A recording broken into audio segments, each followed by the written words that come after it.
Millions of fishermen across North America enjoy fishing for a certain type of sunfish. And I'm not talking about panfish, I'm talking about the largemouth and smallmouth bass. Both the largemouth and the smallmouth do a lot of feeding in shallow water on things like crayfish, baitfish, darters that are along the bottom, and also small panfish. Now, one of the best places to fish for both species of bass, especially early in the year, is on large flats. Now, the bass won't be anywhere on that flat. You actually have to cover a lot of water.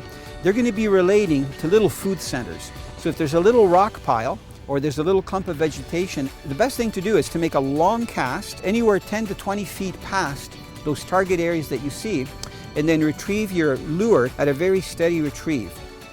Now, I find that matching the hatch for bass works really well in clear water, and what I mean by that is using a live series crankbait like the Dive 26. These live series look just like the food that the smallmouth and largemouth feed on. I try to imitate a fish called a goby that's very common now in the Great Lakes.